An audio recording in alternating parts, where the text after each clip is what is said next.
കർത്താവേ പറ്റുന്ന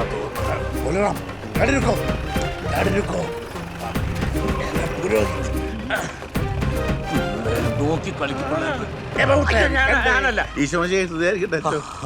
ശരിയായിരിക്കട്ടെ. ഞാൻ കരുതി ഫോറസ്റ്റിന്റെ വണ്ടിയായിരിക്കുന്നു. അയ്യോ അല്ല, അച്ഛനെ കാണാൻ കിട്ടുന്നില്ലെന്ന് വിശ്വാസികൾക്കിടയിൽ ഒരു വർത്താനമുണ്ട്. അച്ഛനെ വേറെ ഏതെങ്കിലും പള്ളിയിൽ ഒഴിവുകളി വല്ലതും ഉണ്ടോ? അല്ലാതെ ഞാൻ ഈ വാർഡ് കൂട്ടായ്മയ്ക്കും ഭവന സന്ദർശനത്തിനൊന്നും ഇപ്പൊ പോവാറില്ല. അതേതായാലും നല്ലതാ. ഒരു വീട്ടിലും ആണുങ്ങൾ ആരുമില്ല, എല്ലാവരും ഒളിയല്ലേ. മറ്റേ വെടിയിറച്ചി പഴയൊരു ബഹുമാനമൊന്നും ഇപ്പൊ വിശ്വാസികൾക്കില്ല. ഒരുമാതിരി കാട്ടിറച്ചി നിന്നവനെ നോക്കുന്ന പോലെ ഇപ്പൊ ആളുകളൊക്കെ അല്ല. അതിന് അച്ഛൻ കഴിച്ചത് ശരവണ പോലെ മസാല ദോശയൊന്നും അല്ലല്ലോ. കാട്ടുപറമ്പിൽ അച്ചോന്ന് ബഹുമാനത്തോടെ വിളിച്ചോണ്ടിരുന്നവരൊക്കെ എന്നെ ഇപ്പൊ കാട്ടുപോത്തച്ചോന്നാ വിളിക്കുന്നത്. കർത്താവിന് ഇറവുണ്ട കൊച്ചിന്റെ ഡ്രസ്സിനൊക്കെ എനിക്ക് കോയമ്പത്തൂർ പോകാൻ തോന്നിയേ. ഇല്ലെങ്കിൽ ഞാനും പെട്ടെന്ന് ജസ്റ്റ് മിസ്സാ. എങ്ങുണ്ടായിരുന്നു ചേർച്ചി? എളുപ്പമായിരുന്നു കേൾക്കാനുള്ള ചോദ്യം. എന്നെ കൊണ്ടൊന്ന് പറയിപ്പിക്കണ്ട, മനസ്സിലാവണ്ടല്ലാരും.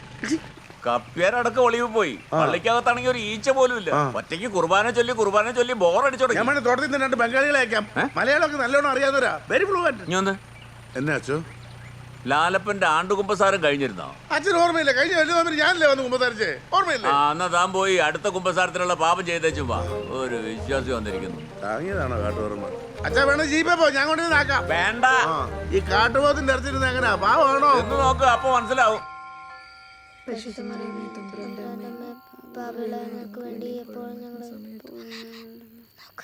കൊന്തയെല്ലാം ഇരിക്കുമ്പോഴും നിന്റെ മാന്തലിന്റെ ഒരു കുറവില്ല. നിന്റെ ഫോണിൽ കളി കുറച്ച് കൂടുന്നുണ്ട് കേട്ടാ. ചാച്ചനില്ലാത്ത എന്റെ നല്ല സൗകര്യം. അമ്മ, അവൾ ഏതുനേരം ഫോണില് വാട്സാപ്പിലാന്നേ. ഓ, ഒരു ഗീവർഗീസ് പുണ്യാളെ. നിന്നെ എനിക്ക് അറിയാട്ടോ. എന്തോന്ന്? എനിക്ക് വിശക്കണെന്ന്. അല്ലെ ഞാൻ പോയി കിടന്നുറങ്ങാൻ പോവാ. നിനക്ക് പഠിക്കാനിരിക്കുമ്പോഴും കൊന്തയെല്ലാം ഇരിക്കുമ്പോഴാണല്ലോ വിശപ്പ്. എന്താ അവിടെ ശബ്ദം? കണ്ട പന്നി വല്ലോ ഇരിക്കും. പറമ്പ് മുഴുവൻ കുഴിയല്ലേ. നിങ്ങളുടെ ചാച്ചനില്ലാത്തതേ കാട്ടിലെ പന്നികളെല്ലാം അറിഞ്ഞു കാണും.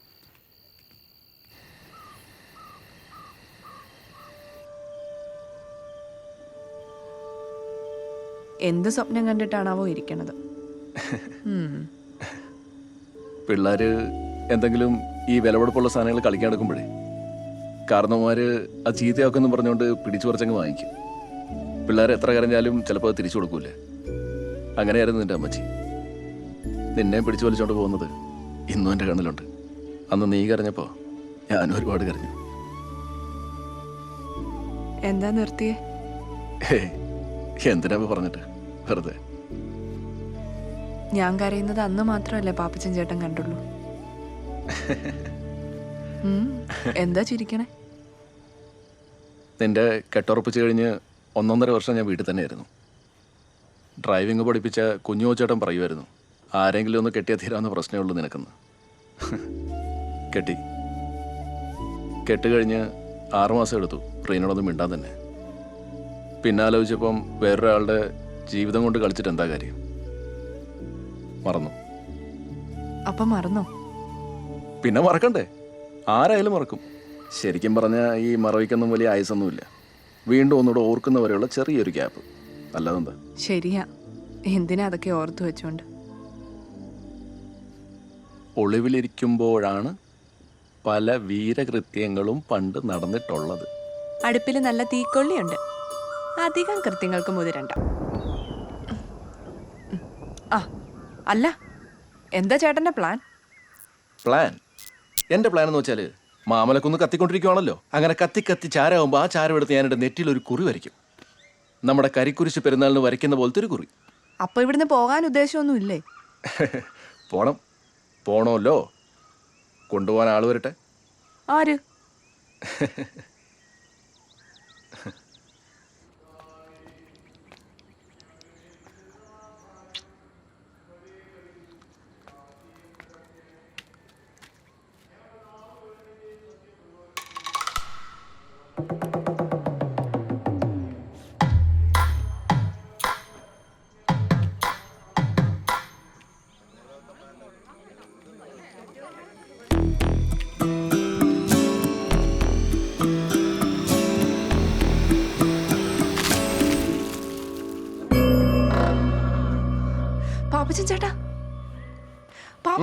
ഇതിൽ തേങ്ങ വെച്ചിട്ടാവുമായിരുന്നു.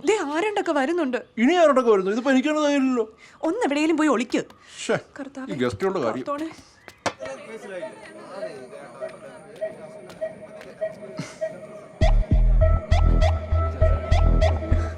അതല്ല രസം, ഞാൻ റീനെ വിളിക്കാൻ ആളെ വിട്ടിട്ടുണ്ട്.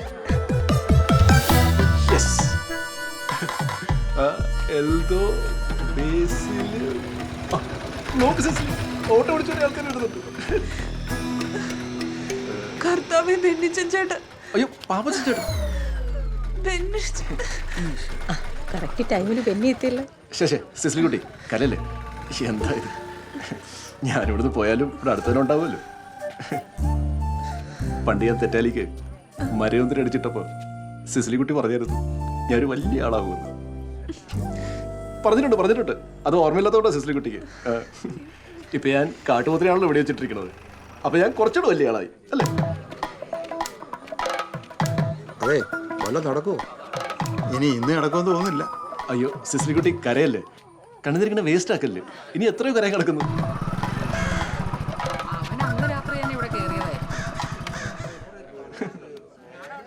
ബെന്നിയെ കാണാനായിട്ടാണ് ഞാൻ ഇങ്ങോട്ട് വന്നെങ്കിലും അവനില്ലാത്ത 2 ദിവസം ഞാൻ ഹാപ്പിയായിരുന്നു. ചേട്ടാ, ഞാൻ ഇന്നലെയും കൂടി ഇതിലേക്ക് ഇറങ്ങടിച്ചിരുന്നിട്ട് ഇങ്ങനെ ഒരു ലൈൻ ഷോട്ടാണ് ഞാൻ അറിഞ്ഞില്ല. എന്റെ ജീവിതം കുളമാക്കിയപ്പോ ചേട്ടന് സമാധാനമായില്ല. എന്താ സിസ്ലി കുട്ടി, ഇതൊക്കെ ഒരു സ്പോർട്സ് ആൻഡ് സ്പിരിറ്റ് എടുക്കണ്ടേ? വീണ്ടും ആൾ കൂടിയോ?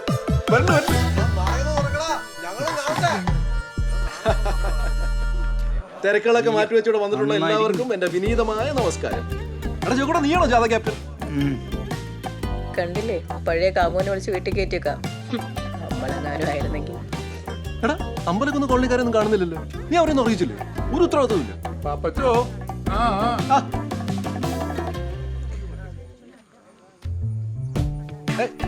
എന്റെ പൊന്നു സിസു, റീന നീ എന്താ കരയുന്നത്? ഇതാണ് ഈ പെണ്ണുങ്ങളുടെ കുഴപ്പം, ഒട്ടും മനക്കെട്ടിയില്ല. വിയൂർ സെൻട്രൽ ജയിലിന്റെ മതിലുകൾക്ക് തളച്ചിടാൻ പറ്റുമോ ഈ പാപ്പച്ചനെ? വെനി നിന്നെ വിട്ടോ?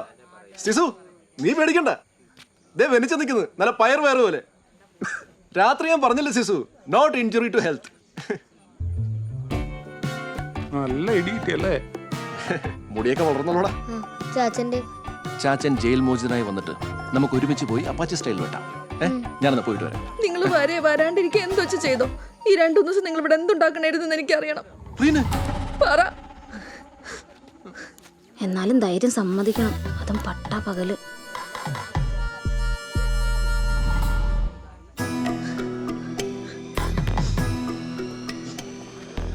കേന്ദ്രസേനയുണ്ട്. ബെന്നി, എടാ അന്ന് നിന്നെ പൊക്കിയത് സത്യത ഞാൻ അറിഞ്ഞില്ലായിരുന്നു. പിന്നെ ഏതൊരു നായട്ടുകാരൻ്റെ ജീവിതത്തിലും ഇങ്ങനെ ഒരു ത്രില്ലിംഗ് നിമിഷം ഉണ്ടാകുമല്ലോ, നിനക്ക് പറഞ്ഞാൽ മനസ്സിലാവും. അതെ, പിന്നെ ആ കട്ടിലിൻ്റെ അടിയിരുന്ന കുപ്പിന്ന് ഞാൻ ഒരു 2 പേക്ക് അടിച്ചിട്ടുണ്ട്. DF ലീവിലാണോ? കണ്ടില്ല? യെസ്, വന്നേന് നന്ദി. റീനയ്ക്ക് സുഖല്ലേ? അകത്തു പോയി ചോദിക്കും. ഇതൊക്കെ ഒരു പരസ്പര ധാരണ നടക്കുന്ന കാര്യങ്ങളല്ലേ? ധാരണ വേണം. സാറേ സ്റ്റേഷനിലേക്കല്ലേ? ആനക്കൈ വഴി വിട്ടാൽ മതി, അത് എളുപ്പം. അത് ഞാൻ തീരുമാനിച്ചോളാം. മയിലാടുംപാറ വഴി പോലീസ് സ്റ്റേഷനിൽ കയറാൻ ഒരു വകുപ്പുണ്ടായിരുന്നു, ഇമ്മോറൽ ട്രാഫിക്. പിന്നെ സാറുമാർ ആദ്യം വന്ന സ്ഥിതിക്ക് ആനക്കൈ വഴി തന്നെ പൊക്കോട്ടെ. ഓ, അത് അടുത്ത പ്രാവശ്യം ആട്ടെ. ആയിക്കോട്ടെ. ആശാനെ, എടാ ചെറിയൊരു ജീവപര്യന്തം ഞാൻ ഉടനെ വരില്ലേ? അതല്ല ആശാനെ, പറ മോനെ. എന്റെ സൈക്കിൾ എവിടെ വെച്ചേ? സാറേ പോവാം. ഇന്നലെ ഈ ഭാഗത്തൊക്കെ മഴയും കാറ്റൊക്കെ ഉണ്ടായിരുന്നു, പിന്നെ തണുപ്പൊക്കെ അല്ലേ. അല്ല ബെന്നി, നാട്ടുകാർ പറയുന്നൊന്നും കാര്യമാക്കണ്ട, അവര് വഴിയ സുഹൃത്തുക്കളൊക്കെ ആവുമ്പോൾ.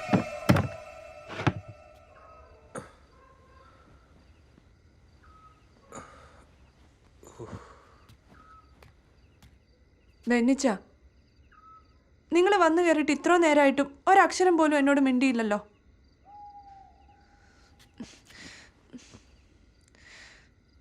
അതോ ഈ നാട്ടുകാർ പറയുന്ന പോലെ നിങ്ങൾക്കും എന്നെ സംശയമാണോ? ബെന്നി, ഒരാഴ്ച മനുഷ്യനൊന്ന് ഉറങ്ങിയിട്ട് ഒതുക്കത്തെ കൊതുകും അവന്മാർ ഇന്റെ ചായക്കുന്നല്ല ചാച്ച.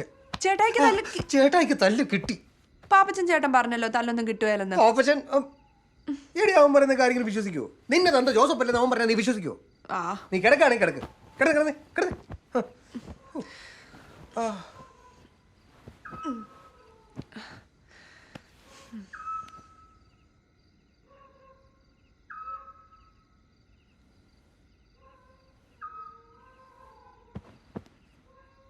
സിസിലിക്കുട്ടി,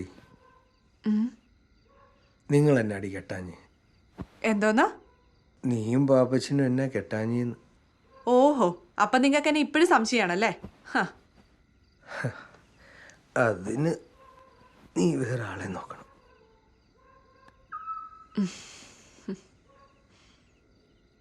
എടി, അവൻ കാണാൻ വലിയ തിരക്കേടൊന്നുമില്ലല്ലോ. കുറച്ച് കള്ളം പറയും. അതിപ്പോൾ ഇന്നത്തെ കാലത്ത് ഒരു കുഴപ്പമാണോ? നിനക്ക് മക്കളുണ്ടായതിന് ദേ, സ്റ്റേഷനിൽ കിട്ടിയതിന്റെ വാക്ക് ഞാൻ ഇവിടെ തരും കേട്ടോ. മിണ്ടാതെ കടന്നോ. സിസിലി, എടി ആ കഥയൊന്ന് പറഞ്ഞ്. സിസിലി കുട്ടി, ആ കഥയൊന്ന് പറഞ്ഞ് ഇങ്ങോട്ട് വന്നേ. ഞാനൊന്ന് കേക്കട്ടെ. പറയണോ?